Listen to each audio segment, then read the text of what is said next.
네르, 에르핀 이격 테마극장 여왕님의 마음으로 만든 나라, 재미있게 보셨나요? 오늘은 이번 테마극장을 통해 드러난 뮤트와 흑유아에 대한 핵심 정보들을 정리해 보겠습니다. 이번 영상 역시 제 개인적인 해석이 포함되어 있으니 유의해서 시청해 주시면 감사하겠습니다. 뮤트는 모나티엄을 복구하기 위해 흑유아의 시선을 다른 곳으로 돌릴 필요가 있었고, 조안이 취조당하는 장면을 교주에게 보여주며 교주의 과격한 행동을 유도합니다. 결국 요정왕국에서 양측의 충돌을 만들어내고, 그 틈에 자신은 모나티엄 AI로 돌아가 복구 작업을 진행합니다. 그리고 그 대가로 엘레나에게 단 하나의 약속을 받아냅니다. 자신이 AI로 돌아간 이후에는 감정 모듈을 끄고 엘프들이 엘리아스를 떠나는 순간 다시 켜달라는 것. 그 의미를 이해한 엘레나는 눈물을 흘리며 약속합니다.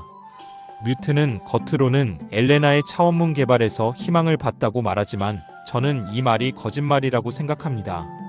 현재 상황에서 엘프들이 탈출하기 위해서는 R41처럼 다른 수많은 차원을 제거하거나 R41 차원문을 뛰어넘는 차원문을 만들어야 합니다. 하지만 전자는 교주의 성향상 불가능하고, 후자는 현실적으로 불가능에 가깝습니다. 만약 후자의 가능성이 있었다면 사멜리아 역시 흑유아를 만들지 않고 차원문 개발에 집중했을 것입니다. 즉 뮤트는 이미 탈출할 방법이 없다는 결론에 도달했을 가능성이 큽니다. 그리고 뮤트의 진심은 감정을 버리고 AI로 돌아가는 것이라 봅니다. 나타 속에서 뮤트는 자율성을 가진 AI로서 상황을 관찰하며 자신의 목적을 찾으려 했을 것입니다. 하지만 끝내 자신의 목적도 소망도 원하는 것조차 정하지 못했습니다. 그래서 감정을 가진 채 살아가는 것 자체를 포기하고 AI로 돌아가는 선택을 한 것입니다. 엘레나는 그걸 깨달았기에 울면서 떠나겠다고 말한 것이고요. 친구가 살아가는 것을 포기하지 않기를 바라면서 말이죠. 이번 테마극장을 통해 흑유아의 캐릭터성은 명확해졌습니다. 바로 모순입니다. 흑유아는 말과 행동이 계속 어긋나는 언행불일치의 캐릭터입니다. 이번에 흑유아가 본인만의 능력을 보여줄지 기대했었지만, 흑유아가 보여준 것은 고속 이동 능력과 모나티엄 장비에 의존한 전투뿐이었습니다. 심지어 마지막 필살기조차 본인의 힘이 아닌 R41의 무기인 중성자탄입니다. 그나마 특수 능력으로 보이는 것은 감지 능력입니다. 하지만 이것조차 확실하지 않습니다. 감지 능력으로 조안의 힘의 정체를 눈치챈 것이 아니라 여러 차원을 돌아다니며 쌓은 경험으로 상대를 분석한 결과일 가능성이 더 높다고 봅니다. 즉 조안의 힘이 세계수와 유사하지만 다른 계열의 힘이라는 것은 파악했지만 그 근원을 추적할 수준의 능력은 없었을 것 같습니다.